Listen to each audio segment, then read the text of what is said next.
This is what happens when you come out here in a Jeep. You break down, they find your bones a couple years later. Poor guy. Should have been driving a Toyota or Lexus.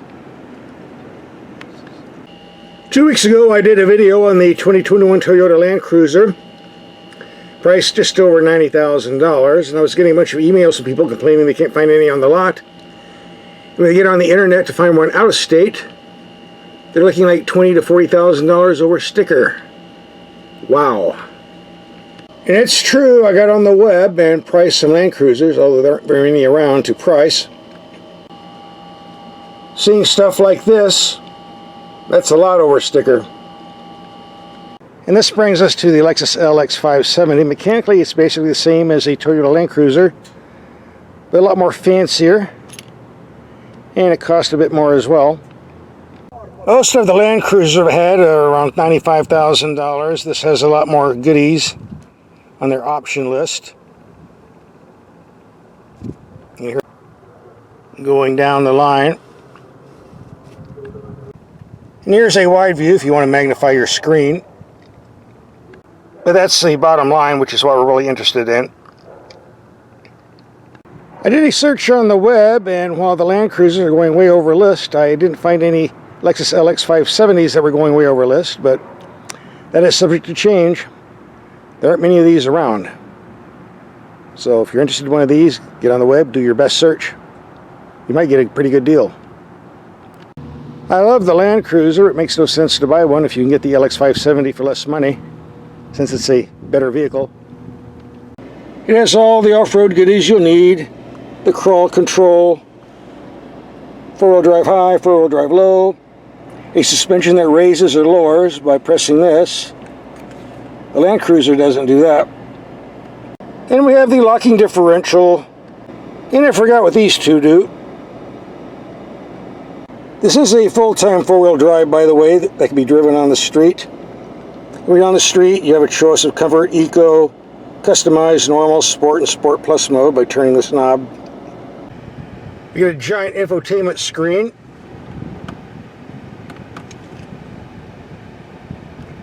Instead of that horrible finger touch system used on other Lexus vehicles, we get the older swizzle stick, which is far, far easier to use. They never should have gone to the finger touch pad. It really is bad, especially when you're driving. This is better, but unfortunately it's going away. We get a nice gauge cluster. Yes, I know the tire warning light is on. It's because the spare tire is missing. If you want to reach the spare tire, you have to crawl underneath the vehicle like a pickup truck. You're going to get dirty, yep. Here's what the rear doors look like. Here are the third row seats that fold up to the side if you need more room. And I almost forgot, as we always do, we take the headlights out in the dark and see how they perform. We can do that right now. It's dark enough. Let's check out these lights and see what they do. Look pretty bright to me. Even the steps light up in the dark so you don't trip and fall. Also, when you open the door, the LX emblem shines on the pavement, so everybody in the parking lot will know you're driving an LX. And on the rocker panels, we have the Lexus emblem lit up, so you won't forget while you're driving. Put it in reverse. Here's what you see in the dark. Not sure why we need to see that.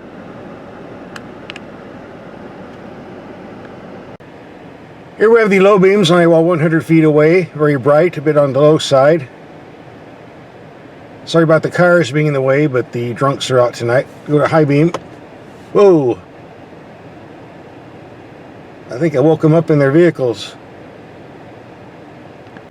And here we have the low beams, only fence 80 yards away, with a building 130 yards away. You can't see it because the lights are a wee bit too low. We'll go to high beam.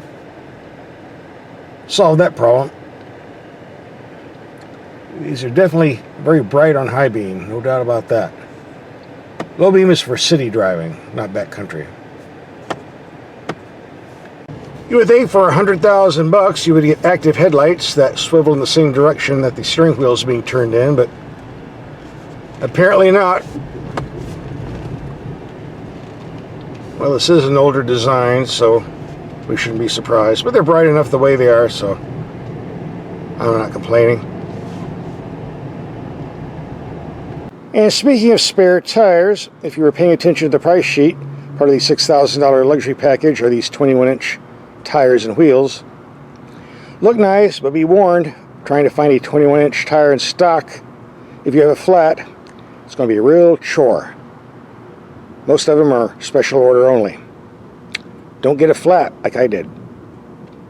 Under the hood is a proven 5.7-liter V8. Basically the same engine that's used in the Toyota Land Cruiser. But here's the interesting part. In the Land Cruiser, it puts out 381 horsepower, and they want you to use standard, regular, unleaded fuel. In the Lexus, they want you to use super premium only. And what does that do? It gives you a whopping 2 horsepower power boost to 383. Okay.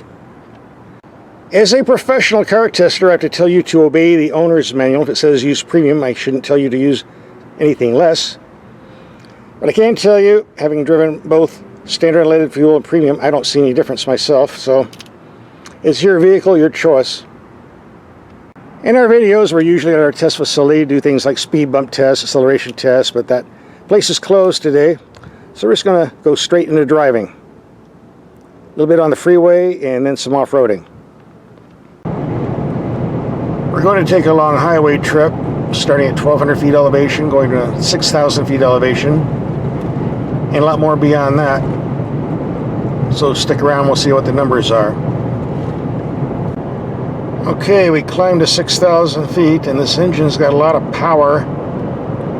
Unfortunately, this vehicle also has a lot of weight, so this isn't the fastest rig on the road. Let's pull over and see what our fuel economy ended up being. Well, 140 miles, 13.9 mpg. About what I expected, considering we were going uphill the whole way. I would say it's not too bad either.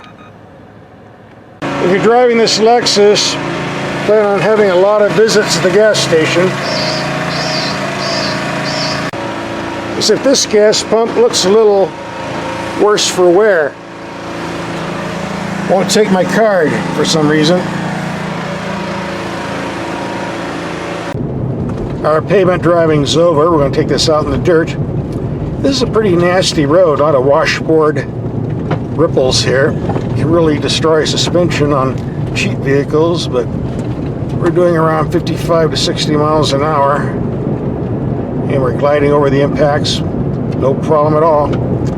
But then, that's what we're paying for, right? I was stopped by the old homestead, and needs a little bit of work. And there's no Home Depot around here, so I guess we'll hit the trail and do some more four-wheeling. I'd show you the fireplace, but there's a rattlesnake in there just waiting for me to come up, and I don't want to tangle with him today.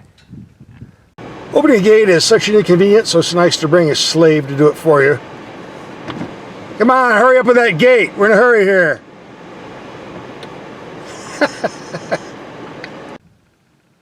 When we finally reached our destination, this was a pretty rugged trail.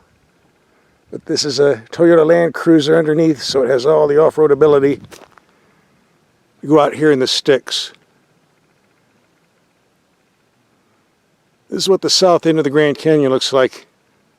That very few people ever see. This is a very desolate area, far, far away from civilization. So I don't come out here unless I'm driving a reliable vehicle. Like a Toyota or Lexus, for example. There's certain makes and models I would not come out here in. I don't like getting stranded. The suspension is doing a great job of absorbing these bumps. This is a very, very comfortable vehicle to drive off-road. You find yourself going a bit quicker than you should be sometimes. Good servants are so hard to find nowadays. Come on, hurry up. Let's get out of here. You're too slow. Get a move on. I'll come get you in a couple days. Yeah, it's only a 4-day hike to the nearest town. What the heck? This is what happens when you come out here in a Jeep. You break down, they find your bones a couple years later. Poor guy. Should have been driving a Toyota or Lexus. We gotta stop by and check the ranch house about once a month. We need to go down to Home Depot, get some parts to fix this up. Getting a little shabby in here. This Lexus got pretty dirty out there in the desert, so time for a wash job. Maybe I should open the sunroof and give myself a wash job. I'm covered in dirt too. So what's my take on this Lexus after a week of driving?